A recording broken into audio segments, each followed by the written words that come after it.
OK, it's just gone 10-2. Could this be the unlikeliest collaboration you've ever seen? Olympic javelin legend Fatima Whitbread is teaming up with Ringo Starr from the Beatles and Johnny Depp for a very special supergroup charity single with actor Samantha Morton, Shaun Ryder and Ringo's son Zach also helping the band hit all the right notes. It's all in the name of raising awareness for Fatima's campaign, helping young people in care. It's a cause very close to your heart. Very much. There's a children's book you have written, My Bright Shining Star.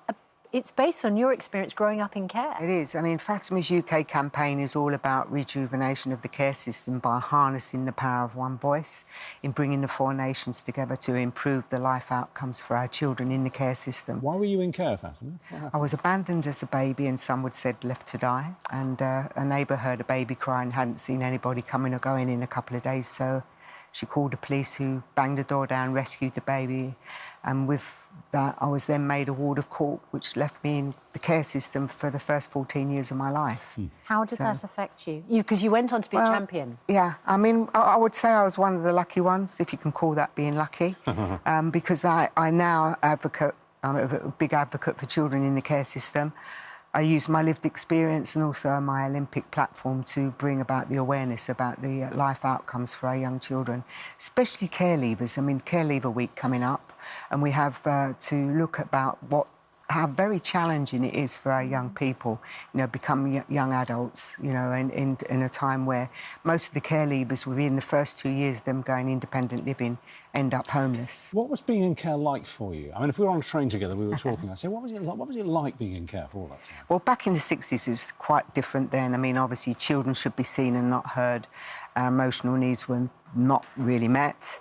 And large children, 25 in our first children's home, so it's quite an awful lot. But I was very lucky to have My Bright Shining Star. Yes, because it's interesting. This children's story is the story of you. I mean, there's little Fatima. That's right. On the front, but you're being held, embraced, encompassed by... Auntie Ray. Yes. Auntie Ray, I called her the tickle monster because she just got us kids, you know. She understood us. And who was she? Where did you find her? Auntie Ray was a Cockney lady. She was an East End lady, but she was a 72-hour lady that came in to look after us kids.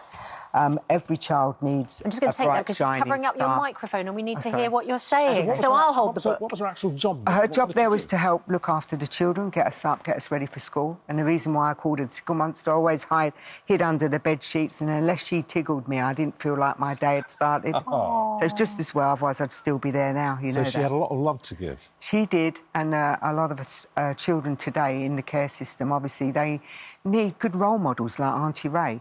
This book is there to help people to understand what it's like for children that live against those that are in care as to what their flight in life is. It also, hopefully, if you're listening out there, you may open your hearts and your homes to give a loving, secure home to these young people. We're 10,000... As a foster family? Yes, we're 10,000 foster carers short. Thank you, Fatima. Stay with us. Only for now. Fatima's going to stay with us because we really want to see the famous cockroach that went up her nose and stayed up there for 40 long minutes on I'm a Celebrity. And also we've got an array of her amazing medals.